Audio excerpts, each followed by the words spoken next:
तीज व्रत कथा, हरतालिका तीज व्रत कथा। सूजी कहते हैं कि मंदार की माला, जो आप लोग मंदार चढ़ाए ना, शंकर जी को मंदार बहुत प्रिय, तो हमेशा मंदार की माला पहने रहते हैं। जिन पार्वती जी के केश सुशोभित और पार्वती जी का केश सुंदर है, जिन शिव जी की जटाओं में मुंड का माला धारण किए हैं शंकर जी, अनंत दिव्य सुंदर वस्त्रों को धारण किए हुए तथा शिव जी दिगंबर है। शिव जी तो बिगर कपड़ा वाले दिगंबरधारी, और पार्वती जी खूब श्रृंगार किए। ऐसी शोभा वाले जुगल पार्वती तथा शिव जी को आगे नमन करता हूँ, यानी हाथ जोड़ते प्रार्थना करते।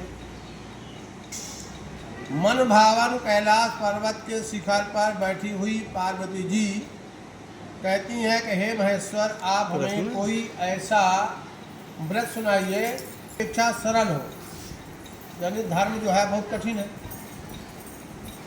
तो सरल हो, ज़्यादा कठिनाई न हो, जिसमें श्रम भी कम करना पड़े और फल ज़्यादा मिले, अधिक फल मिले। हे नाथ, यदि आप मुझ पर कृपालु हैं तो कृपया ये विधान मुझसे बतलाइए, किस तप, किस व्रत, किस दान आप जैसे परमेश्वर मुझे प्राप्त हुए। हमें जो कुछ शिव जी ने कहा, हे देवी, मैं तुम्हारे प्रणय आसक्त तुमको एक ऐसा व्रत बताता हूँ, तुम्हारे प्रेम से भक्तिभूत होकर के मैं एक व्रत बताता हूँ जो केवल गोपनीय, किसी के सामने बताया जाने का अवसर नहीं मिला। जैसे नक्षत्रों में चंद्रमा, ग्रहों में सूर्य, वर्णों में ब्राह्मण, देवताओं में विष्णु, नदियों में गंगा, पुराणों में महाभारत, वेदों में सामवेद, इंद्रियों में मन। शरीर जो 10 इंद्रियों से बना है उसमें मन सबसे श्रेष्ठ होता है। अब मैं तुम्हें एक ऐसा व्रत बताऊंगा जिससे पुराणों में इसका मिलता है उल्लेख, स्मृतियों में भी इनका उल्लेख मिलता है, यानी ये कथा ऐसा साधारण नहीं है। तुम मन लगा करके सुनो। जिस व्रत से इसके प्रभाव से अर्धासन, यानी पार्वती जी ने शंकर जी का आधा आसन प्राप्त किया, वही मैं बताता हूँ, क्योंकि तुम मेरी प्रीतमा हो। शुक्ल पक्ष की तृतीया तिथि, आज तिथि तीज है ना, भाद्र मास जो भादों का महीना होता है, आज हस्त नक्षत्र आता ही आता है, तभी त्यौहार चालू होता है। जिस दिन त्यौहार हस्त नक्षत्र नहीं आएगा तो त्यौहार नहीं होता। जैसे मकर संक्रांति को 14 जनवरी को संक्रांति आती है, उसी प्रकार से आज का नक्षत्र जो है बहुत श्रेष्ठ माना जाता है। कौन? हस्त नक्षत्र। और उसके अनुष्ठान से नारियों के पाप से मुक्ति मिल जाती है। जो आप हमारे पास में कुछ पाप है, आज इस व्रत को किए आपने, ये अनुष्ठान है, इससे जो है जो पाप रहता है वो सब क्षीण हो जाता है।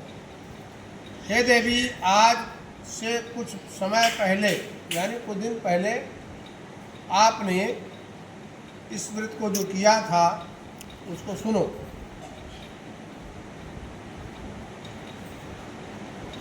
तो पापों से मुक्ति मिल जाती है। इसके बारे में मैं आपसे बताता हूँ। हे नाथ, आप ही के मुख से यह सुनना चाहती हूँ। पार्वती जी बार बार कहती है कि आप ही सुनाइए, और आप ही के मुख से सुनना चाहती हूँ। तब शिव जी बोले, भारतवर्ष, ये भारतवर्ष है ना, भारतवर्ष में उत्तर दिशा की ओर समस्त पर्वतों में श्रेष्ठ हिमालय पर्वत है, हिमालय। और उस पर्वत के आसपास विभिन्न प्रकार की भूमियां हैं, वहाँ की भूमियां बड़ी सुंदर है। साथ ही विभिन्न वृक्ष हैं, पहाड़ है पहाड़ है, वृक्ष है वृक्ष है। यह भूमि इन वृक्षों से तरह तरह के पंछी पशु बसेरा बनाए हुए हैं। वहाँ पे पशु पक्षी गंधर्व लोग जो है वहाँ आकर के नाचते हैं। देवगण सिद्धि को प्राप्त साधुजन चाणक पक्षी का समूह प्रसन्नचित वहाँ विचरण करते हैं। गंधर्व लोग आते हैं गाने के लिए और अप्सरा लोग वहाँ नाचने के लिए आती हैं। पर्वत के शिखरों पर अनेक प्रकार के रत्न हैं, जैसे स्फटिक रत्न वैदूर्यमणि अनेकों खाने हैं। यह पर्वत बहुत ऊंचा है, इतना ऊंचा है कि जैसे आकाश को छू रहा हो, मित्र के घर की तरह। पर्वत की सभी चोटियाँ हिमांकित रहती हैं, उसमें चोटियाँ सरीखे बनी रहती हैं, गुम्बद जैसे रहता है ना चोटी। गंगा नदी का जल धारा स्वर लहराती रहती है और गंगा जल धारा बहता रहता है 12 महीना। हार हार हार हार हार हार हार। हे गिरजा, तुमने बचपन में ऐसे ही पर्वत पर तप किया था। यह पर्वत 12 साल तक तुमने सिर नीचे पैर ऊपर ऐसे टंगी रही 12 साल तक। और क्या खाती थी? धुआं पीती थी, नीचे धुआं होता उसी पीती। 64 वर्ष तक पेड़ के पत्ते, और भी कौन सा पत्ते जो सूख के गिर जाते थे, हरे नहीं, उसको खाती थी। माघ के महीने में जल में बैठी रहती थी। बैसाख के महीने में दोपहर को बाहर बैठी रहती थी। और सावन महीना के जो बरसात होता था उसमें जल में बैठी रहती थी। बहुत कठिन तपस्या की। और उन पार्वती जी के पिताजी को यह देख करके बड़ा आश्चर्य लगा कि मेरी बेटी बहुत तपस्या कर रही है। चिंता हो गई, अब इस कन्या के शादी किसके साथ करूं? तपस्वी चाहिए ना, ये तपस्वी है तो तपस्वी भी चाहिए, तो तपस्वी कहाँ से लाऊं? उसी समय नारद जी आ गए। जब नारद जी आए तो गिरिराज बहुत प्रसन्न हुए। और गिरिराज जब प्रसन्न हुए तो उनका हाथ धोए, पैर धोए, आचमन कराए, ऊंचा स्थान दिए, वंदना किए। हे स्वामी, आप यहाँ किस हेतु पधारे हैं? अचानक कोई जाता है ना तो बोलते हैं ना, कोई काम है क्या, किस लिए आए हैं? तो हिमालय बोलते हैं, मैं धन्य हो गया, आप हमारे घर आए। आपका आना मेरे लिए बड़ा शुभ है। नारद जी बोले, हे पर्वतराज सुनो, मुझे विष्णु भगवान ने भेजा है। जबकि नारद जी अपने से आए, विष्णु भगवान ने भेजा नहीं था, इसलिए आपके पास आया हूँ। आपका कर्तव्य है अपनी कन्या रत्न किसी योग्य वर को सौंप दें, यानी किसी के यहाँ अच्छे वर को विवाह दें। अब इसमें 3 है, कौन? ब्रह्मा, विष्णु और महेश। तीनों में से भगवान विष्णु के समान योग्य वर कोई नहीं हो सकता। अब देखो, जो जिसको प्रसन्न करता है उसी की प्रशंसा करता है। कोई ब्रह्मा के करता है, कोई विष्णु के करता है, कोई शिव के करता है ना, जो जिसका भक्त रहेगा। अब नारद जी तो विष्णु भगवान के भक्त हैं, तो नारद जी की प्रशंसा करें कि नारद जी से बड़ा सुंदर कोई है ही नहीं, विष्णु भगवान से बड़ा कोई है ही नहीं है ना। कोई ब्रह्मा का है तो ब्रह्मा की भलाई करता है, कोई शिव का है तो शिव की बड़ाई करता है, शिव के समान कोई है ही नहीं है। नारद जी ऐसे प्रशंसा करने लगे कि विष्णु भगवान के बरोबर कोई नहीं है, आप उनको अपनी कन्या दे दो। पर्वतराज बड़े खुश हुए कि भगवान ने यदि हमारे कन्या के लिए योग्य वर मिल जाए, इससे बड़ा क्या हो सकता है। बड़ा प्रसन्न हुए और विचार कर लिए कि अपनी कन्या भगवान विष्णु को दे देंगे। पर्वतराज के वचन को सुन करके तुरंत नारद जी वहाँ आकाश में विलीन हो गए। अब इतना उनके मुख से सुने तो नारद जी चले और भगवान के पास पहुँच गए, विष्णु भगवान के पास, और जाके बोलते हैं कि आपका शादी पक्का करके आया हूँ, है ना। जबकि नारद जी जो है ब्रह्मा के पुत्र हैं और ब्रह्मा विष्णु के पुत्र हैं, ये नाती लगते हैं, है ना। और नाती बाबा के शादी करवा रहा, तो बोले आपका शादी पक्का कर दिया। उधर हिमवान पार्वती जी के सम्मुख गए, बोले हे पुत्री, मैंने तुम्हें विष्णु भगवान को समर्पित कर दिया, ऐसे में पिता के वचन श्रवण कर तुमने कोई उत्तर नहीं दिया। कोई लड़ने लगती ना कि ऐसा क्यों कर दिए, मेरे से भी अगर पूछे क्यों कर दिए, है ना। पार्वती ने कुछ नहीं बोला और वहाँ से घर से चली गई और एक सखी के घर गई। दो सखी अब भूमि में गिर पड़ी, दुखात होकर के रोने लगी, बिलखने लगी। तुम्हें इस प्रकार की क्रिया करते देख करके सखी ने निकट आकर के बोली, हे देवी, तुम्हें इतना दुख किस कारण से है, इतना क्यों चिंता कर रही है, क्यों दुखी हो रही, क्यों रो रही है। और सखी कहती कि प्रत्येक इच्छा तुम्हारी पूरा करूंगा, मगर कष्ट बताओ, तुमको क्या कष्ट है।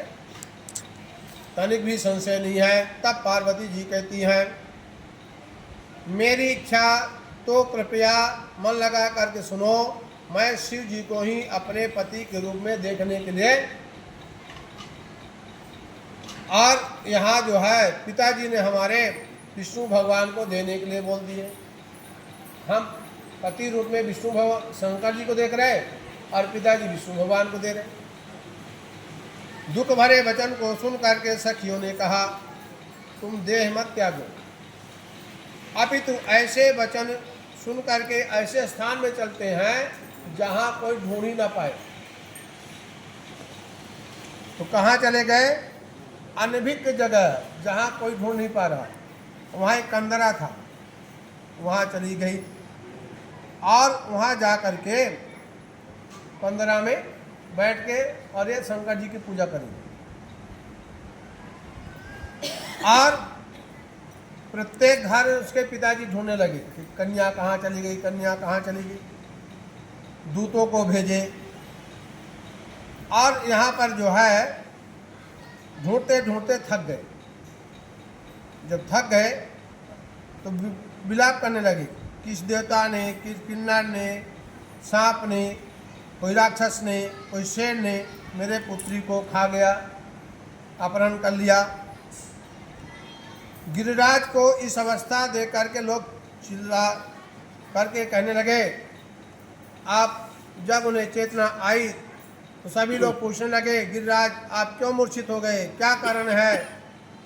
हिमवान ने बोले, आप लोग मेरे दुख का कारण ना जाने तो अच्छा है।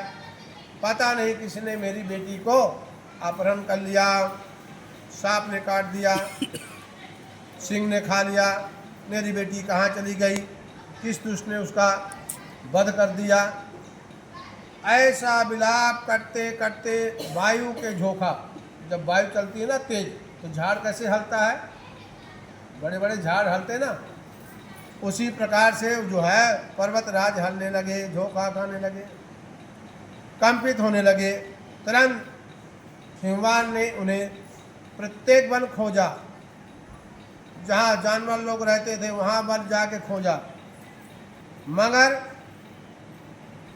वन वन खोज कर विचार करती हुई सखी के साथ ऐसे वन पहुँची जहाँ नदी प्रवाहित हो रही थी। अब ये पार्वती जी ने क्या किया, जहाँ नदी का किनारा था उसी खो में बैठ के सुंदर तट एक कंदरा, कंदरा यानी खो, उसी कंदरा में अपना आश्रम स्थापित कर दिया। फिर बालू की प्रतिमा, वहाँ बालू मिला, बालू की शंकर जी की प्रतिमा बना दी, निर्मित कर सखियों के सहित बिना आहार बिना कुछ खाए मेरी आराधना में लीन हो गई। भाद्र पद शुक्ल पक्ष की तृतीया तिथि शुभ अवसर में सविधिवत पूजन किया। अब जाने करो या बिगड़ जाने करो, पूजा तो हो गई। अब इनको थोड़ी मालूम था कि आज हस्त नक्षत्र तृतीया तिथि है ना, मगर वह तिथि उस दिन थी। रात्रि में जागरण भी की, रात्रि के दिन जागरण किया और गीत गाया। दोनों सखियां, जो सखी थी और पार्वती जी ने खूब गाना बजाना किया और शंकर जी को प्रसन्न कर लिए। इसलिए भजन कीर्तन करना चाहिए। उसी व्रत के प्रभाव से फलस्वरूप मेरा आसन डोल उठा। अब शंकर जी कहते हैं तुम्हारे पूजा करने से मेरा आसन जगमगा गया, हिलने लगा। कारणवश मैं उसी क्षण उसी स्थान पहुंच गया जहां तुम पूजा कर रही थी और वहां अपनी सखी के साथ निवास कर रही थी। वहां जाकर मैंने तुमसे कहा, हे देवी, मैं तुमसे बहुत प्रसन्न हूँ, तुम इच्छित वस्तु मांगो, जो तुमको चाहिए मांग लो। तब पार्वती जी ने शिव जी से कहती है कि यदि आप हमसे प्रसन्न हैं, अनुग्रह करना चाहते हैं, तो मुझे पति रूप में प्राप्त हो जाओ। यदि आप हमसे प्रसन्न हैं तो आप पति बन जाओ। तब शंकर जी ने तथास्तु कह दिया और वहाँ से कैलाश पर्वत लौट गए। अब पार्वती ने क्या किया, प्रातः काल जो प्रतिमा बनाई थी उसको विसर्जन कर दी और फिर तुमने अपनी सखियों के साथ उसका व्रत का पालन किया। उसी समय हिमवान भी तुम्हें खोजते खोजते वहाँ पहुँच गए। चारों दिशाओं में खोजते थे। तुम्हारे पिताजी थक गए थे, शिथिल हो गए। फलस्वरूप जैसे वह तुम्हारे आश्रम के निकट भूमि पे गिर गए और कुछ क्षणोपरांत तट पर उन्हें दो कन्याओं का दर्शन हुआ। वहाँ जो सखी थी और पार्वती जी, दो कन्या थी ना, उनका दर्शन हुआ। उन्होंने तुरंत अपने वक्षस्थल पे लगा लिया, बेटी को अपने छाती से लगा लिया, विलाप करने लगे। तदुपरांत बोले, हे पुत्री, सिंह, व्याघ्र, भयानक इस वन में तुम किस कारण से आई?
खम्भ का स्तंभ सुशोभित करे।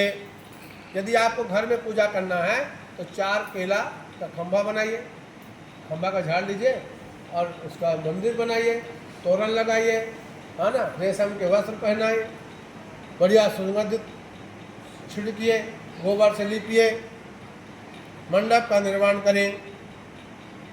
और इसके बाद चांदवा, ऊपर कपड़ा बांधते नहीं जब भागवत उगवत होती है, आप देखे होंगे, चुनरी जिसको बोलते हैं, यहाँ पर यहाँ चांदवा बोलते हैं। आप तदुपरांत शंख भेरी मृदंग वाद्यों से घोष करते हुए समूह के साथ मंगलाचार करते हुए पार्वती तथा शिव जी की प्रतिमा स्थापित करें और उस दिन दिवस व्रत करें, माने दिन भर व्रत करें, यानी कि आज तीज लग गई, चतुर्थी लग गई, है ना, हल्ला है तमा पड़े बल्लारसा में, है ना, तीज चली गई, चतुर्थी आ गई, मैडम लोग बड़े खुश हो गए, अब तो खाने को कुछ मिलेगा नहीं। बहुत से सुगंधित पुष्पों से बहुत प्रकार के पुष्प लाइए, सुगंधित पुष्पों, विभिन्न नैवेद्य, खूब भोजन बनाइए। भोजन बोले तो नाना प्रकार के नैवेद्य, कुसली, मिठाई, है ना, भजिया, खूब भगवान शंकर जी को खिलाइए, मगर आप मत खाइए। जागरण रात्रि करिए।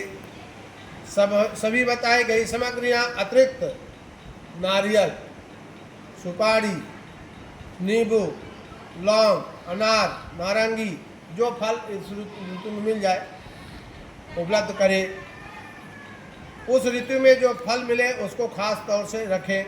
तदुपरांत धूप दीप दीजिए। पूजा करते हैं तो दीपक जलाते हैं, धूप दीप देखते हैं, विभिन्न मंत्रों से उच्चारण करते हुए। तदुपरांत शिवई शिरूपन्नय से लेकर के प्रसन्नम भव पार्वती तक मंत्रों का उच्चारण करके वंदना करें। इसका अर्थ हुआ, हे शिवे, हे शिरूपणे, हे मंगले, संपदाओं को धात्री देवी, हे शिवे आपको नमस्कार, हे शिवे आपको नमस्कार, सर्वदा नमस्कार, हे ब्रह्म रूपिणी आपको नमस्कार, हे जग को देने वाली आपको नमस्कार, हे शेर के सवारी करने वाली, और विश्व के भय को भयभीत मेरे जैसे दरिद्र की रक्षा करो। इस इच्छा को पूर्ण करने हेतु मैंने आपकी आराधना की। पार्वती मुझे राज्य सद्भाग्य प्रदान करो, मुझे प्रसन्न रखो, कृपा दृष्टि रखो। और मंत्र के द्वारा पार्वती तथा शिव जी की पूजा करें। इसके बाद दत्तचित्त होकर के विधि के साथ कथा श्रवण करें, यानी मन प्रसन्न होकर के कथा सुने। ब्राह्मण को वस्त्र दे, गोदान दे, स्वर्णदान करें। स्त्री पुरुष दोनों मन लगा करके कथा आराधना पूजा पाठ करें। तदंतर वस्त्रादिक से जो भी उसका संकल्प करें। हे देवी, जो भी नारी इस विधि के साथ मेरी आराधना करती है उसे सब पापों से मुक्ति मिल जाती है। वह 7 जन्मों तक सुख सौभाग्य प्राप्त करती है। लेकिन जो तृतीया तिथि के दिन को व्रतादिक न करके भोजन भक्षण करती हैं वह 7 जन्मों तक बंध्या रहती हैं, पुनः पुनः वैधव्य को प्राप्त होती हैं, सदा दरिद्री रहती हैं और लड़ाकी होती है। इस प्रकार के व्रत न रखने वाली नारी को घोर नरक में जाना पड़ता है। तीज वाले दिन अन्न खाने से, यानी जो अन्न खाती है उनका जन्म होता है सुकरी। सुकरी यानी डुक्कर है। फल खाने से बनरिया, जल पीने से जोंक, दूध पीने से नागिन, मांस खाने से बाघिन, दही खाने से बिल्ली, मिष्ठान खाने से चूटी। चीटी जो बकती है ना, तो कितने लोग खाई होंगे तो चीटी बन के भाग रही है ना। अन्य वस्तुओं खाने से मक्खियाँ, यदि नहीं खाएंगे तो मक्खी कहाँ से आएंगी, है ना। तो मक्खियाँ में जन्म आती हैं। जो स्त्री व्रत को अवश्य करना चाहती हैं, द्वितीय दिवस स्वर्णदान, चांदी, तावा, बांस के पात्र में अन्न भर करके ब्राह्मण को दान दें। यानी प्रथम दिन व्रत करें और दूसरे दिन सोना जरूर दान करें, है ना। चांदी, तांबा, और जो सबसे गरीब है जिसके पास नहीं है तो बांस के पात्र में, बांस के टोकनी में दान करें, है ना। उससे भी ना मिले तो मिट्टी के पात्र में दान करें, है ना। अन्न भर करके ब्राह्मण को दान करें, फिर इसके बाद पारण करें, इसके बाद पारण करें। और जो बोलते हैं ना छुआ छुआ छुआ छुआ बोलते हैं ना, छूना है, तो छूने का मतलब है कि ऐसा नहीं कि जो है वो चावल के आटा छूलो हो गया, उसमें चावल, दाल, आटा, सब्जी, चीनी, तेल जो भी है, अच्छा भोजन अच्छा देना चाहिए, है ना। ले जाए तो पंडित जी फेंक दे बाद में, गैया नहीं खाती है, तो ऐसा दे, चाहे थोड़े दे, अच्छा। इस प्रकार व्रत करने वाली नारी को यानी शिव जी के समान पति को प्राप्त होती हैं। तो ऐसा करने से उनका जो पति मिलेगा तो हर हर भोले बाबा मिलेंगे, है ना। तो सब भोले बाबा चाहते हो ना, नारंका चाहते हो, हर हर भोले बाबा एकदम सीधे साधे, है ना। और मरणासन अवस्था में उसका रूप तुम्हारे सदृश हो जाता है, जैसे पार्वती का रूप है, ऐसे रूप वो आपको मिल जाता है। इस व्रत करने से वह समस्त संसारिक भोगों से सायुज मुक्ति के भागी होते हैं, उनको मुक्ति मिल जाती है। और इस हरतालिका का कथा भाग श्रवण करने से प्रत्येक प्राणी को सहस्त्र, सहस्त्र यानी 1000 अश्वमेध यज्ञ, अश्वमेध यज्ञ राम जी किए थे, अश्वमेध यज्ञ करने का किसी का अधिकार नहीं है, आपका घोड़ा पकड़ जाएगा, इतना बड़ा आपके पास शक्ति नहीं है ना। अश्वमेध यज्ञ कोई नहीं कर सकता है, तो कौन किए थे? राम जी किए थे। जो तीनों लोगों को जीत ले वो अश्वमेध यज्ञ कर सकता है, साधारण व्यक्ति नहीं कर सकता है। तो आपको कितना बड़ा फल मिल रहा है?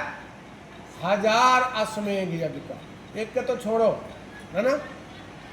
और यह पुण्य मिलता है। हे देवी, मैंने तुम्हें इस व्रत के विधान बताया, वह सब व्रतों में अत्युत्तम है। बोलो शंकर भगवान की जय, शंकर पार्वती की जय, हर हर महादेव।